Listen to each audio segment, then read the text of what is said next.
exec, el vele, el fenómeno que todos quieren ser, el chamaquito que no pueden entender. How we doing, guys? Episode 83 of the Exec Talk. I am your host, Ovalez. NBA took a break this week. We're going to talk about the All-Star Weekend and all the debacle that was. That's kind of like, besides one event, that's kind of like the feeling right now.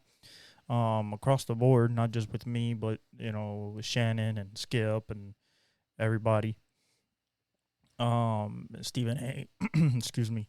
We're gonna talk about the Daytona 500, the start of the NASCAR season, the Xfinity season.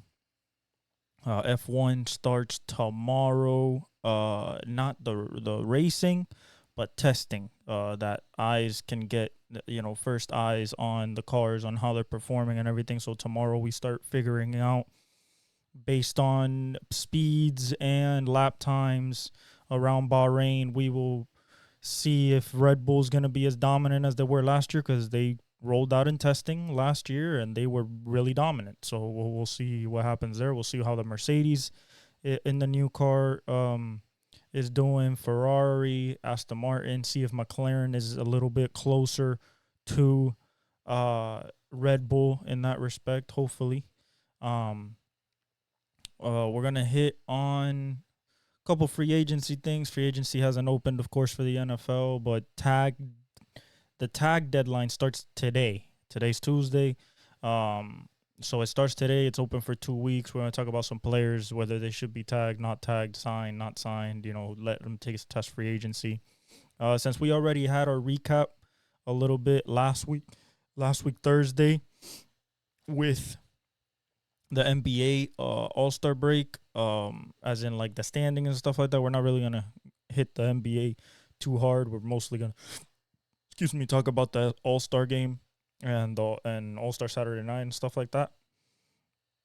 So it'd probably be a quick episode, maybe an hour, maybe an hour and a half. Who knows? I just, how I just ramble on and stuff like that. So I know you guys enjoyed either way. So I appreciate all the support. Like, subscribe, hit the notification bell, share it with all your friends. Follow me on the socials that are in the description. And episode 83. So let's start by let's talk about, I think we should talk about racing first, get that out of the way, because we're going to roast the All-Star game. So the Daytona 500 won by Hendrick Motorsports for the 8th time, second all-time in as a team. 40 years to the day that they won their first one. It was a really good race. It was actually one of the races, Daytona 500-wise, that was clean. It was a very, very clean Daytona 500. We had the first 6 laps, we had a crash, and then we didn't have a crash till the last 10 laps twice, and including the one that ended the race, that William Byron was just ahead of Alex Bowman, his teammate, in the 48 to pick up the victory. This is good for William Byron. He's one of the only he's one of the 2 teammates of the 4 that don't have championships. So for him to have the first Daytona 500 of the group, over Chase Elliott, over Kyle Larson and Alex Bowman, which is trying to play catch up, but ran a good race and brought it home with the Hendrick 1-2, was nice to see. It was nice how he positioned himself throughout the whole race. Hendrick was pretty strong the whole race. Didn't like to control the front too much. That was mostly Gibbs with and Fords. A lot of RFK cars up there. A lot of Penske's up there with Logano and Blaney. But as Daytona does, the big one's coming, and it came twice. The first one knocked out 19 cars. And the second one basically ended the race because it was in the last 2 laps of the race right after they took the white. But I'm happy for William Byron. Good start for Hendrick Motorsports. Great race, super exciting. From from finish to end, whether it was during the pit stops, even with the racing, it was all close. It was all, super exciting. There was nobody like getting away. It's Daytona. You're not going to get away anyway. It's a drafting track. Mostly too wide all the way. Really exciting. And then, when they tried to get the third lane going, it got dicey. You have the wall. The people in the middle were always stuck in a bad spot. Somebody that had a really good race that I felt like should have won, and after 20 years of trying, would have been nice to see win was Kyle Busch in the 8 car. Not only for Kyle Busch, but to put Richard Childress back in the victory lane of the Daytona 500 would have been nice to see, especially in the 8 car, which was the last Richard Childress car to win it. Besides the Kevin Harvick when he ran the 29, but of the original 15-3 and the 8, the 15 and the 3, which was Waltrip, Earnhardt, and Junior. That faithful day in 2001. It'd be nice to see the 8. Ever since 2004, that 8 hasn't reached victory lane at Daytona with Junior when he was running for Budweiser in the all red car that we all know and love fondly. Good race though. Excited for the season. The rookies ran pretty good. The young guns ran pretty good. Ty Gibbs, Ross Chastain's still up there with Trackhouse. I liked it. I liked it a lot. I like that the Fords are becoming a force as well. Busher and RFK, and it's nice to see Keselowski up there. So we'll see at Atlanta. It runs like a super speedway. It's just shorter, but they still have high banks. They still have high speed, so we'll see this weekend. But shout out to William Byron and Hendrick Motorsports on the 1-2. Also, the Xfinity was after the Daytona 500 because Xfinity got rained out Saturday, moved to Monday. Daytona got rained out Sunday, moved to Monday. And then it was supposed to be Xfinity at 11 a.m. And then, Daytona 500 at 4 and finish it off. But no, it was Daytona at 4. And then they moved Xfinity because of rain again to 9:30 p.m. So it was a little late, but I enjoyed the race. It was exciting to see the new young guns coming up and some of the people running double duty after just running 3.5 hours. The Daytona 500, AJ Allmendinger, Riley Herbst, and Anthony Alfredo. Like, it was nice to see those guys still competing. Austin Hill won his 3rd in a row at Daytona in the Xfinity Series. It was a wonderful race. He even had damage in the front, but his crew did a good job to patch it up, put some nice tape, nice and sleek. And he stayed up front. He made some good moves, and another, they stayed green for the last 2 laps, but the whole race was a bunch of cautions. Like, if the Daytona 500 was clean, Xfinity race was not clean. It was caution after caution after caution, especially the last 25 laps. Like, it was caution every other lap, every other corner. Somebody was spinning out or crashing or, saving it and barely crashing. But overall was a good racing weekend to open up the racing schedule. This is when it really opens up. This is when NASCAR and Xfinity and now Formula One starts. Indy starts very soon.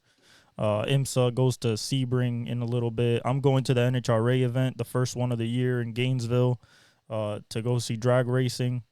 So it's going to be fun seeing 22,000 horsepower at the line, from those V8s, supercharged V8s of Top Fuel and Funny Car and John Force. And I'm going to take some pictures and going to be exciting with my dad and my grandpa. But overall, the racing started. And I'm very excited that the racing season has started because it adds another thing that we can watch. Not that I just like racing, but also like another thing that you could watch when there's not football season and the NBA season starts Thursday again. So we'll get back into it. All right, let's talk about F1 practices. They start tomorrow in Bahrain. Like I said, it's gonna be kind of scary. Why do I say that? Because if Red Bull comes out the gates and is again absolutely dominant, and when by dominant I mean like the car's smooth, they don't really complain a lot, there's not a lot of falling off or being like mid in the timesheets, being in the mid pack like 5, 6, 7. They don't have to worry about that. It's scary because if their car is tuned up already to be the best in the field, race one, very high possibility, unless McLaren or Mercedes or Ferrari or even Aston Martin have figured something out in order to close that gap. That was possible first 15 laps of the Bahrain Grand Prix. We already see Max Verstappen 10 seconds ahead, and we'll never see him again.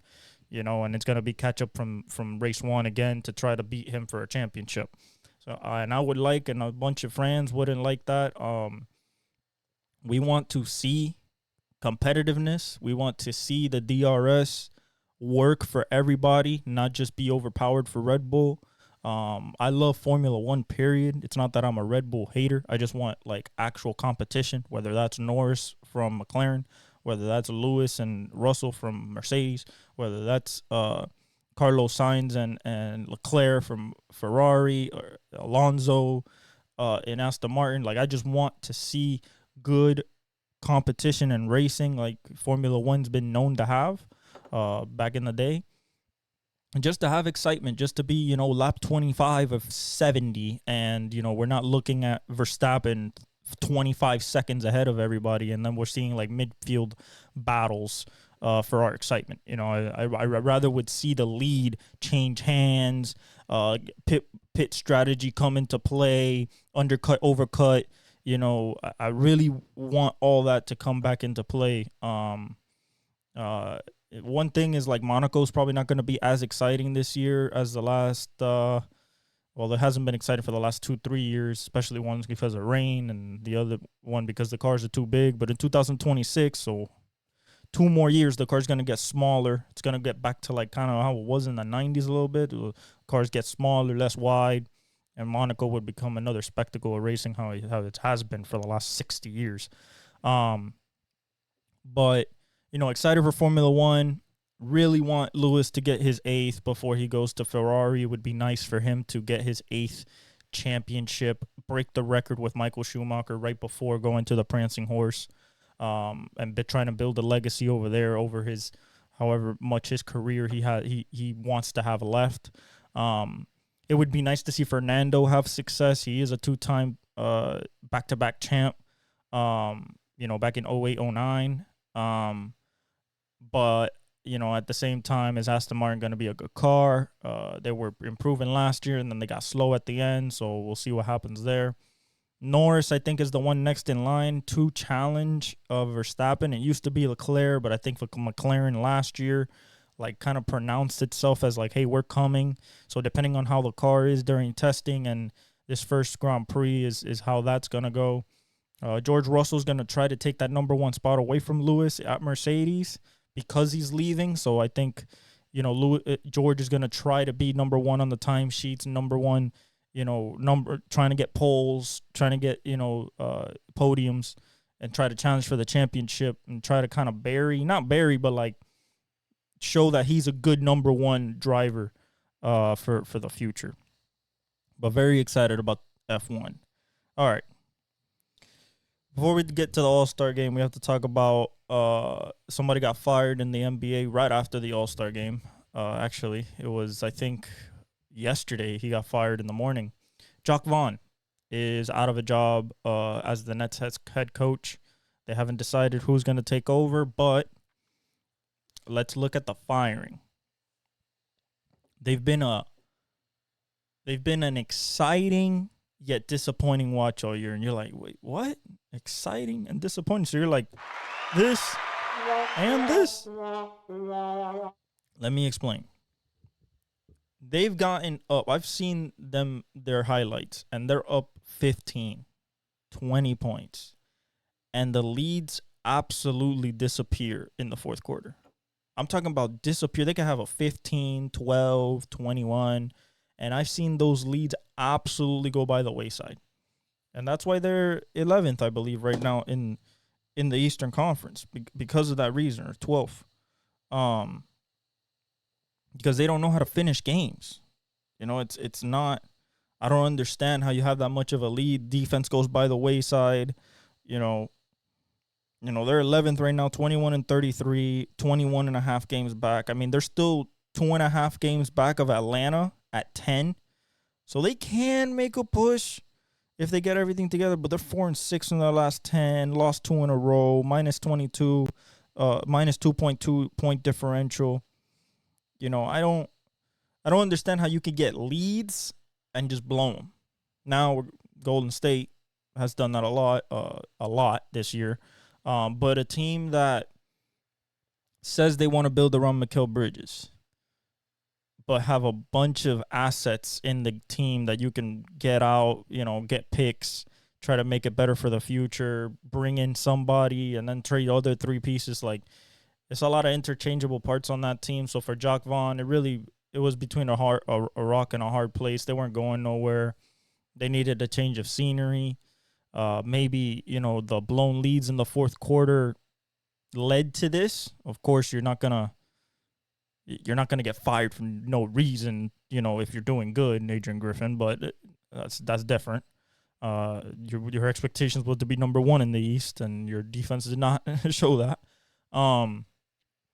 But overall, whoever they hire has a big problem on their hands because you have talent, but you don't have necessarily enough talent to maybe even make it out of the play-in, let alone do something in the playoffs. I think that it's time to look at that team with a good microscope and be like, okay, I want to keep Mikal Bridges, I want to keep Cam Johnson, I want to keep Cam Thomas and Claxton, and then everybody else. Sorry, let's see what we got. We're gonna keep De'Aaron Sharp. We're gonna, you already got rid of Dinwiddie, sent him to the Lakers. I mean, didn't send him to the Lakers. You bought him out, and then the Lakers got him. But it's gonna be interesting what the Nets do. Not that they have a chance to do anything this year, but it's gonna be interesting. All right. Now that we got that out of the way, let's talk about this All-Star game. All right. Starting with the Celebrity All-Star game. Ain't no celebrities participating. NFL players are not celebrities. My personal opinion. Micah, big name, yeah, everything, but that's not a celebrity. Puka Nacua, McCole Hardman, like, those aren't celebrities. You got Wayne on the sideline, 50 Cent on the sideline. Like, you bring Kai Cenat, they don't want to give him the ball. You have WNBA players, but they don't take over. They take it just like the All-Star game of the men's, which is like, I don't know, we don't care. It's supposed to be fun for the fans and stuff like that, but really wasn't. Really wasn't. Except that Olympic jumper dunking, that kid, that guy's cool. Rising stars. Listen, if you're not gonna take it at least 50% seriously, like, you're on a team, it's Vic, I believe it's Vic, J-Dub, Jaime Jaquez against the G League team, the G League Ignite, and you lose first round. Buzelis hits the game winner. Might be the number one pick or the number 1 to number 5 pick next year at this upcoming draft out of the G League Ignite. A lot of people saying that Sarr from France is going first.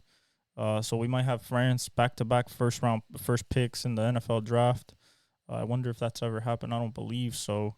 But, if you're not going to care to show off your skills, to wow the crowd, they put it in a tournament format, and even then, it didn't seem all that exciting. So that needs a little more revamping. I like the Rising Stars when it was like Kyrie on Brandon Knight when he crossed them up and stuff like that. I think that's good for the game. Let's get to Saturday night. Skills competition. Change it. I don't know what that is. That's not. Even when I saw D Wade win it, it was better. The passing, the way that you can cheat by not going to this third pass, and the Pacers just passed, in the first two. Ant not taking it seriously, shooting left hand.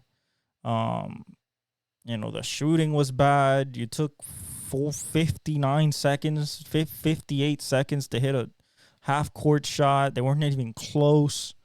Shout out to the Pacers. They won. Tyrese Halliburton won it. But that wasn't exciting either. 3-point contest. Hey, it's the simplest format and it's the best format. Shout out to them. For the first round to be tied at 24, or was it 26? Tied at 24. They go again, the 4 tied, and then so they tied as well. Then there's a 3-person tie between Cat, Trey, and Dame. Trey goes, he gets 24. Cat goes, gets 25. And now Dame comes to try to defend his title, misses 4 of the last rack, and hits his money ball to win. Shout out to Dame. Dame time. But then Sabrina and Steph start this thing that, people say that it was the best thing about All-Star Weekend. I tend to agree. It was the most exciting that I felt. Most anticipation, most excitement in the crowd. You just felt that it was something special. Sabrina goes out there, shoots from the NBA 3. Kenny Smith, I don't want to hear about she should have shot from the WNBA. Shut up, okay? Shh, shut up. You don't need to ruin this moment. She shot from the NBA 3 and tied the same winning score that Dame won it with just 10 minutes before. And then here comes the greatest shooter of all time. Gives us a little scare. Is at 21 when he gets to the final rack and misses one, and then makes all 4 to get to 29, wins it. It was a beautiful moment. Everybody hopes that they get the best 3 shooters from the WNBA side. So maybe Caitlin Clark next year, Sabrina, and maybe Kelsey Plum, or somebody like that, against the 3 best shooters in the NBA. And then that could be a thing for the future. I would agree with that. That would be very, very nice. The key to the 3-point contest, Dame made 3 out of 4 starry balls. When you make your starry ball from 30 feet, I believe it is, you give yourself 3 points. 3 plus 3, 6. That's 6 normal balls, and that's 3 money balls in 2 balls. You get what I'm saying? So Dame hitting that at a good clip, which he does. That's what he does. That's Dame range and Steph range. I think that's what really kept them in it, because some of them were struggling in some spots on the floor. Having your money rack, second rack as you go, I don't think is good. I don't think your rhythm is there yet. I think it has to be your last rack, even though you don't feel good from that spot. I think, or either the last rack or the top of the key. It's either the last rack or the top of the key. It's the 2 easiest threes and gives you the best chance to be in enough of a rhythm to possibly hit the most out of those shots efficiently. And now let's move to the dunk contest. Jaylen Brown. Why'd you join? Why? For what reason did you say, I'm going to participate, but I'm going to bring no creativity, no pizzazz, nothing? You do a dunk that the cameras don't even get, commemorating Dominique Wilkins bringing out a kid that I don't even know who he is, said hi to Dominique. Dominique was like, okay, cool. Super awkward. You do the double-handed windmill. Bro, this is 2024. 2016, we got, Aaron Gordon using a hoverboard, to couple ball. Come on, man. Then you got Toppin's brother, jumps over him does a windmill, but it wasn't clean-ish. And then you got Jaime. Sorry about the bird. You got Jaime, does a little cool thing here and there. The hair looks good, but he's not a dunker per se. When we talk about dunkers, when we go back to the dunk contest history, like Jordan, of course, in the 80s against Dominique, you got, when Vince Carter in 2000, Jason Richardson, you got Jalen Green, not Jalen Green, what was his name? Oh, Jesus. He used to be a Skywalker. He played for the Nets. He played for a bunch of Gerald Green, JaVale McGee with his creativity, Dwight Howard, Kobe, Tracy, John Wall. You got these cats that bring some energy and bring some pizzazz. Nate Robinson. But the last good one, honestly, was Zach LaVine versus Aaron Gordon. And the problem is that you're getting people to maybe build up buzz, but you're not getting dunkers. Like, to me, if I had to set up a dunk contest, it would be Ja if he wasn't injured, Zion, Ant, and Matt McClung, because he could defend, because he has to defend his title. I think that would be a representation of a dunk contest. You have guys that can get up to the rim, like head on the rim. Ant could get up to the rim. We've seen Ja. Zion could be up there. He's a 44, 46-inch vert. So, maybe because of the weight, you don't want Zion in there. Cool. Get Cam Whitmore, Shaedon Sharpe, big jumpers. Derrick Jones from before. He still jumps out the gym. You have to get people that will excite the crowd. And these judges, the judges should be the crowd. Okay? These judges, boo-boo ka-choo. Okay? Boo-boo ka-choo. We have Matt McClung's first dunk is something we've never seen before. Guys jumping over a guy, throwing the ball to himself, and dunking. And they gave this man a 48.6. Meanwhile, Jaylen Brown does that Dominique dunk, and he gets a 48.8. That should have been a 40. 39. You have no props, nothing. It's just random, in-game dunk.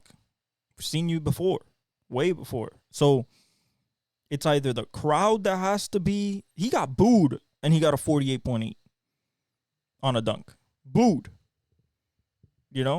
That's, you got to understand as a judge there, hey, look at the replay. Wasn't much great. Wasn't any creativity there,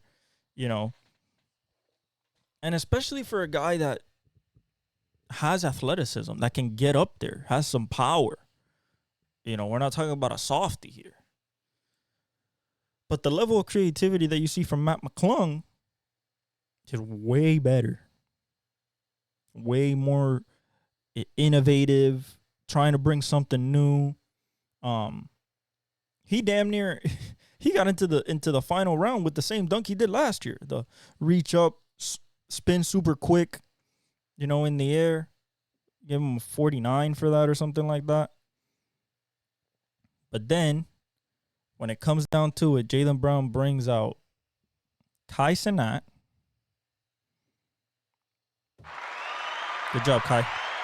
Got on national television. Kai Cenat sits him in a chair. Has Jason Tatum throw the ball up. Kai Cenat's already like 5'5", 5'6". And this man puts him in a chair. So he's like 3'5". Jason Tatum throws the ball in the air. This man catches it with one hand. And instead of doing the D Brown, which is what he was trying to do homage to, the D Brown, the no look while you're dunking, Even he tweeted. I was like, oh, the no look dunk is not as easy as it is. Um. After the fact, but to fake it, to jump over Kai Cenat in a chair, and to fake the D Brown dunk after, so basically doing a dab or a sneeze, was embarrassing, man. And for him to get even close to a 48 is embarrassing. That should be a 39. You did not execute the dunk. Period. If you want to give him a 40, give him a 40. But that's why the judges are bad. The judges should be Dominique, Vince Carter, Zach LaVine, Aaron Gordon, Nate Robinson, Dwight Howard. Those should be Tracy McGrady. Those should be your judges. Dr. J, Mike, even though Mike is never going to come to an All-Star game, especially now because he sold the Hornets. People that, I don't know how to creatively dunk. And it's embarrassing for the NBA to have a G Leaguer, not an NBA player, a G Leaguer, 2 years in a row, come with the creativity, come with the innovation, come with the open-mindedness and the desire to compete for the win, and do it. It's embarrassing for the league. Because now John Morant says, oh, I'm going to think about it next year. No, how about you just do it? Bring excitement back to what was known as the most exciting event of All-Star Weekend, was the slam dunk contest. But shout out to Matt McClung. I don't know what Jaylen Brown was doing with the Michael Jackson glove. I don't even know how he got that score. It was not impressive. What were you showing? That you could dunk with your left because everybody said you can't go with your left? I don't get it. I don't get it. Topping with the reverse East Bay 360. It was nice. Jaquez really didn't do much besides let his hair fly, let the, on the 360, his, the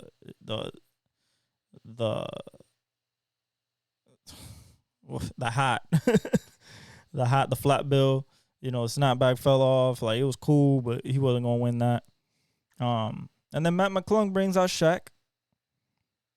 After Hyman jumps over him, he brings out Shaq, but he clears him.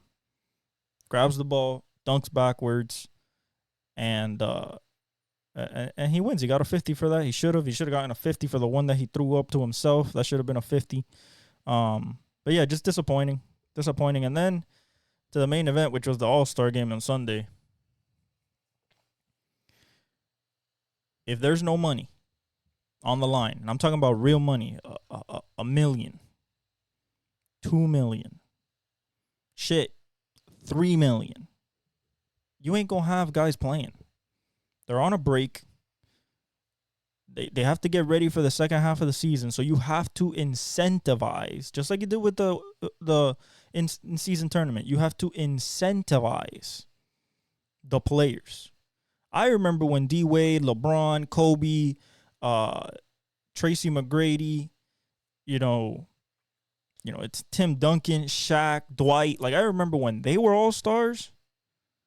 Like, they went at it, especially in the fourth. Allen Iverson, Chauncey Billups, Carmelo. I remember back in the 2000s, late 2000s, they were going after it in the fourth quarter. It wasn't just a layup line. I thought the West would close it up. Never did. Stayed at 15, stayed at 16. They brought it down to 12 and then got blown out again to 21. The East kept hitting shots. I mean, they were pretty open. Shout out to Dame for the All-Star Game MVP. Went 100% from 51 feet, half court. He shot 2 of them, drained them both, splash. Tyrese Halliburton put up for the Pacers. He put up 36. Cat, in a losing effort, put up 50. I was disappointed with Anthony Edwards. 1, he was playing left hand. 2, he didn't play all the second half. He just didn't get into the game. I guess he just didn't want to play, or Finch said, "Nah, if you're not gonna play, then I'm not gonna, give you the minutes to just waste them." Yeah, just a lot of cardio out there, to be honest. A couple funny moments. Luka getting blocked by the rim on on the off the backboard dunk attempt. Uh, Jokic taking off and barely not getting there, having to lay it up. That was funny. The nutmeg by Trae Young on KD was funny. Uh, Steph's few threes from long distance that were good. They were nice. Tyrese hitting a 35-footer was good. But overall, LeBron's dunks looks like he's barely making it to the rim. Like he tries to take off farther and he barely made it. Like it was pretty funny. Me and my dad were laughing at that. But other than that, there was not much competition. I think we should start maybe $1 million, maybe 1.5 to the winning team. Maybe that will incentivize people next year. Because if not, this is turning literally into the NBA Pro Bowl. And I'm going to take something from Stephen A. He said it was flag basketball. Never heard that in my life, but that's what it is. It's, we're not going to touch you in the paint. Back in 2012, 2013, there was 39 free throw attempts. There was 2 in this game. So, no fouling, no defense, no squaring up, nothing. Excuse me. I just don't think it's good for the game, especially for a weekend like that, for a city to, that be the crown jewel that you want to, put out to the world. And that's the type of effort and product that you put out. It's just not going to sit well with fans that, spend their hard-earned money to go there and then they see a subpar product. We're talking about no effort here. Okay, no effort. We're talking about like people just looking at people dunk and lay up and dunk and lay up. Oh, I have an open 3. I'm gonna take it. Like that's it. That was the game. Moving on to our NBA franchise tags. We have a couple players. I actually took a picture of the list. Took a picture of the list put up by ESPN. Baker Mayfield, Mike Evans, T. Higgins, Saquon, Josh Jacobs, Justin Matabike, Josh Allen, the linebacker, the one from Jags, Brian Burns, Christian Wilkins, Antron Winfield Jr. Add to that L'Jarius Sneed, and various other pieces in other teams, but those are the big ones right now. Like I said, deadline opens today. It's going to be open for 2 weeks. So if we go through this list, Baker Mayfield, they shouldn't tag him. I think they should go 3-year deal. He's 27. It'll take him up to he's 30, 31. Still kind of in his prime. If you want to go the full way, then you give him a 4-year deal.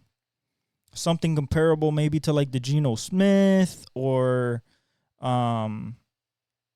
possibly like the Jared Goff deal, something like that along those lines.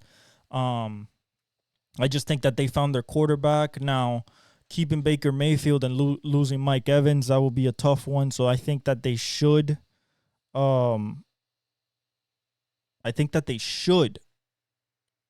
get an extension done, get a contract done in place for Baker, sure that up, and then maybe tag Mike. If not, they're going to tag Antron Winfield Jr. because he's the younger player, all-pro. Keep him for 1 more year before having to pay him, and then Mike either try to find something with him, and right now they're not close in conversation talks, or he's going to walk, and then they need a receiver, because that's their number one. So it's going to be very tough for T. Higgins. I've been clamoring for him to Kansas City. Buffalo's been looking into him. I imagine the Jets as well. A lot of teams looking into T. Higgins. What I think overall is you have to tag him. If not, you have to sign him, because if you lose him, then you lose a number 1 next to Joe Burrow and Jamar Chase. People are going to focus on Jamar Chase more. You still have to focus. You still have to somehow retain Tyler Boyd. He's also a free agent. So it's going to be very dicey if you do not prioritize T. Higgins in the market and give him an extension. You can tag him. It would probably be beneficial for you to tag him coming into his 4th year. Still very, very young, 22, 23 years old, 24 at the most. Still very much in his early prime. He's primed to go nuts again this year with Jamar Chase if nobody gets hurt, especially Joe Burrow. So if I'm Cincinnati and I want to keep my Super Bowl window open against the Kansas City Chiefs, the last thing I want to do is give the Chiefs possibly a sliver of hope of getting T. Higgins in the building. So I think that you tag him, you're going to pay premium, but you still have your core together and you can go after a championship. Saquon, they're not going to tag him again. They tagged him last year. It would be $12 million this year. They don't like Daniel Jones.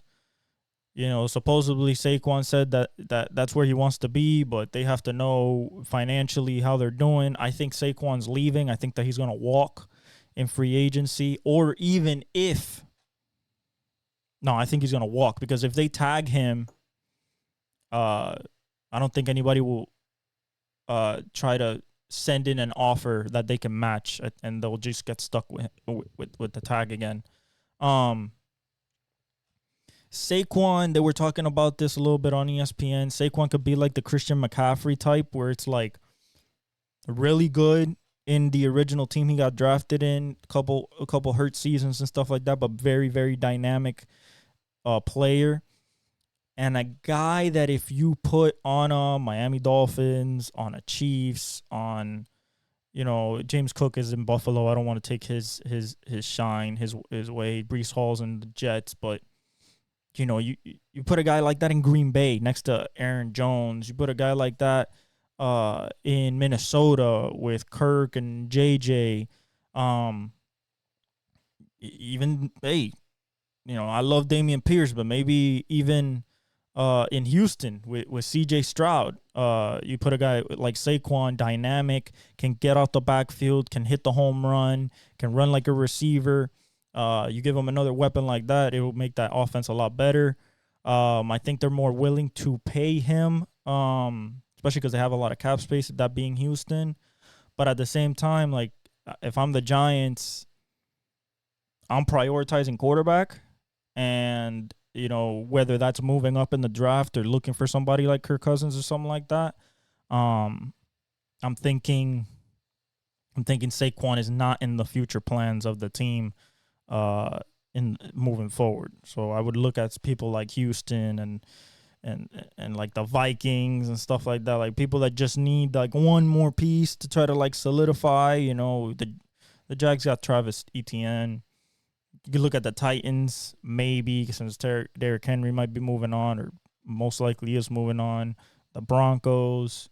There's a lot of teams out there that could use them. Eckler, if Eckler leaves, then, you know, put Saquon in there. You know, very, very different scenarios.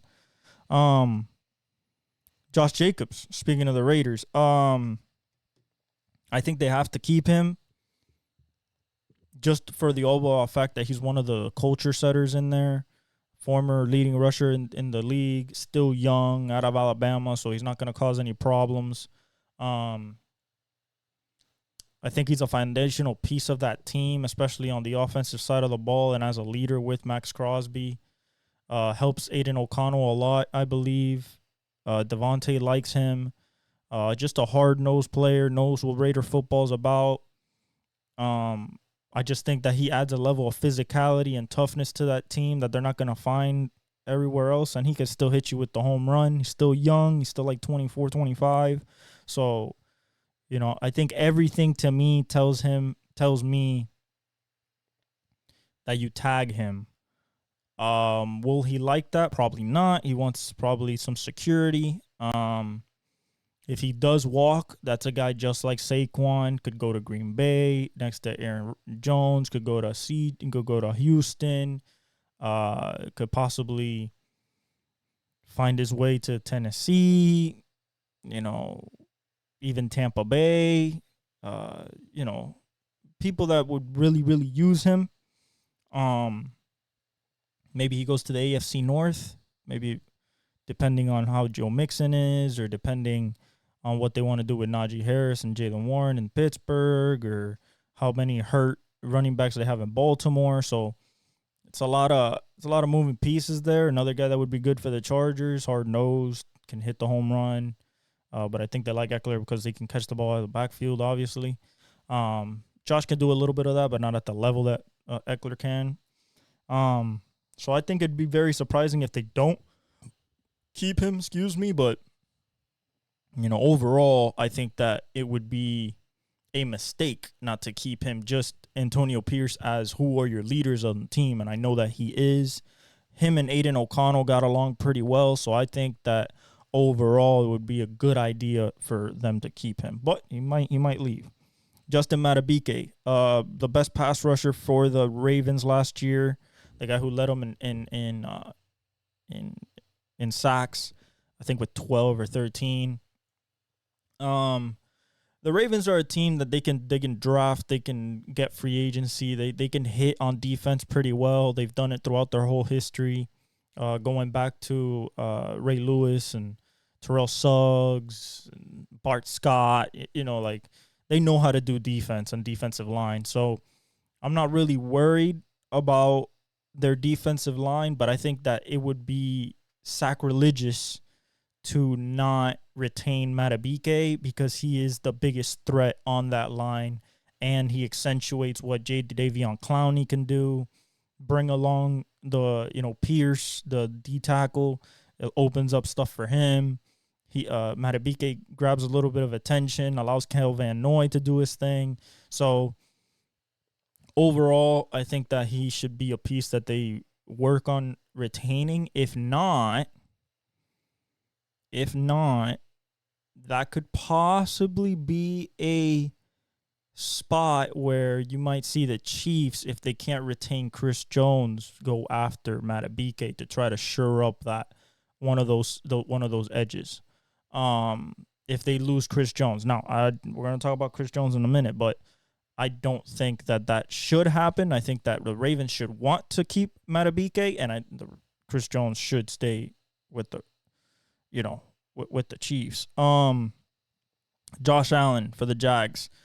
See, this is a guy that I think is a foundational piece, but maybe is served better in a place where he has help on the other side. And I'm not saying that Trayvon Walker's not help, but I'm talking about a legit threat on the other side. For example, a great team that I would love to see him in, going back to their cap room and stuff, Houston. Him and Will Anderson. I think that's a good pairing. Miami, once Phillips gets back, put him up with Bradley Chubb, put him in that rotation. You can never have too many number one pass rushers. Washington, to try to recoup, what they lost in Chase Young and in Montez Sweat, they can go after him. And Madubuike as well. But overall, I think that he might stay a Jag just because he is their foundational defensive piece. I think that they tag him or they get a long-term extension done with him. He's a really good pass rusher. Has a lot of good percentage in pass rush win rate. Powerful, can hit you with speed, can hit you with the spin move. Overall, a good game wrecker and somebody that you would want to have on your defense rather than face. So I think the Jaguars is in their best interest to re-sign him. Brian Burns, the linebacker for Carolina. Listen, personally, if I'm Carolina, that's my number one defensive piece that I have to retain. But because he is a dominant. Spider-Man is a dominant D end, super speedy, long, can bend. I mean, he has everything, genetic freak wise that you want. But I think Brian Burns is gonna get too enticed by other teams. Again, a team like the Chiefs, if they can't keep Chris Jones, they would go after a Brian Burns. You have the Commanders, because of what they traded away, might go after a Brian Burns. You could look at the Rams, a team that has Byron Young, old AD. Maybe they bring Byron Burns, a Pro Bowl, All Pro caliber DN. So there's a lot of teams out there that could use him, And just because Carolina just doesn't seem like a successful situation right now, now we'll see this upcoming season with Dave Canales, but overall, they are in the weakest division in football, the NFC South. So they can, if they put it together, they can win. But I think that somebody's going to offer him a lot. The Packers can go after him. You talk about a team like maybe the Giants, put him next to Kayvon Thibodeau. Buffalo could go really after him and like want a number one D end, kind of like they had with Von Miller was before he got hurt with the knee. The Dolphins could put him up with Phillips. Like I said, you can never have too many pass rushers. And then there's teams that already have pass rush and could just go after them. 49ers and, the Ravens. You look at, Cincinnati with Trey Hendrickson and Hubbard, add him to the mix. Next to Max Crosby in Raiderland, you add him to the mix. Like, if Khalil Mack leaves the Chargers, you bring Brian Burns in. So it's a lot of different places that he can go, but I think he is not gonna be a Carolina Panther unless they give him an obscene amount of money. And I'm talking about like $25 million, close to $30 million as a D end. So that's Chris Jones, AD, TJ Watt, Nick Bosa type of money. Will he demand that? Will he command that from his current team? I'm not sure. It's also with his belief in the team. Are they going to do anything? Am I wasting my career here? I'm in my prime. He's like 26, 27. So, does he want to go after be in a good team and have the possibility to run for a championship? Does he want to just make his bread and stay in Carolina? It'll be interesting to see, but Brian Burns will be a key piece. Speaking of the Dolphins, Christian Wilkins. Priority number 1 or 2, by far. I mean, Tua, of course, but we're probably going to tag him. So we have to give Christian Wilkins. And I'm talking about tagging Tua if we don't give him, because we didn't pick up the 5th-year option. So if we don't give him a contract, he's a free agent. So, like, it's either we offer him a 3-4 year or we tag him and, we have to get something done with Christian Wilkins. Personally, I would like to have Christian Wilkins in the middle of that line. He's an all-pro, Pro Bowl type of D tackle, especially with guys like Bradley Chubb and Jalen Phillips on each side of him. Sealer's been good. He causes mayhem in the middle, just like Dexter Lawrence with the Giants, I think, and Quinnen Williams with the Jets. I think that's what you need, especially in the AFC East. You need to be able to pressure in the middle because of guys like Josh Allen. Let's not talk about the Patriots; they don't really have a quarterback. And Josh Allen and Aaron Rodgers, you want to hurry them up. You would rather bring pressure up the middle and have him not be able to step up or, and give your guys on the edge more time to get there than to pressure him around the edges, give him time to step up and he can unload one on you and dice you up. So anytime you could get interior pressure like Christian Wilkins does and stops the run at a very, very high clip, I think that would be very, very, very important to keep. And I think that we should and will keep Christian Wilkins in the fold. And finally, Antoine Winfield Jr. We were talking about it with Tampa. Should they tag Mike Evans? Should they tag Antoine? I think they tag Antoine, all-pro safety, Pro Bowl safety, one of the best in the league.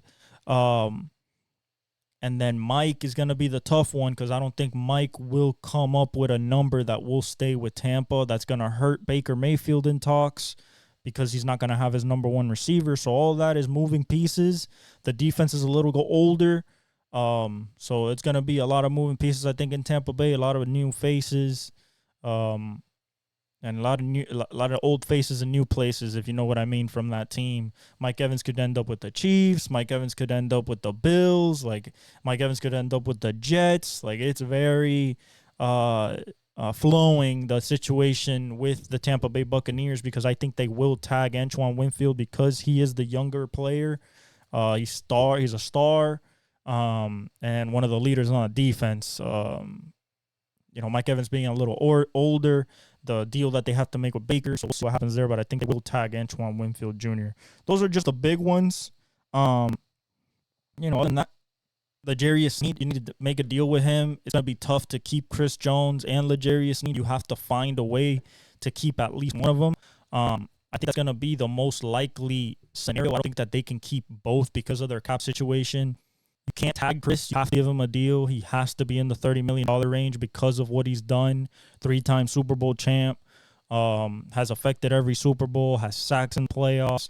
Is the leader in pass rush win rate behind Aaron Donald, and not by he's not behind him by a lot in the last 4, 5, 6 years when it comes to interior D linemen. He's just one of the best in the world. He's one of the best to ever be. So I think that keeping him will be the key piece to try to keep the 3 intact. And then L'Jarius Sneed, the number 1 corner, a guy that doesn't allow no touchdowns. Like this year, he allowed 1 touchdown on him all year, and to I think against Miami was the first one that happened, or against Buffalo was the first time he allowed a touchdown all year on him. By then, I think Dalton caught it. But the guy's absolutely sticky in zero coverage, which is what they play 60% of the time. That's what they did against the 49ers. Him and McDuffie, I think, are the 2 key pieces of that back end that you need to keep besides Justin Reed. So I believe that you can find an offensive tackle because Donovan Smith, is up as well. I think you can find an offensive tackle in the draft, if not get one in free agency, but you cannot find the type of number 1 corner that L'Jarius needed and the type of impact, game-breaking, game-wrecking type of impact you get from Chris Jones in the draft or in free agency. Maybe Matabike, maybe Brian Burns, but it's not Chris Jones. It's not Stone Cold. So, and regardless of that, I think that they should keep L'Jarius Sneed. They should keep Chris Jones, but I just don't think it's financially possible unless one of those takes a pay cut. So it'll be tough. It'll be tough. But other than that, this has been episode 83 of actually the Exec Talk. Used to be the other name. The Exec Talk. Like and subscribe. Hit the notification bell. I'm your host, Elvis. I love you guys. Thank you for all the support. Keep sharing. Keep following my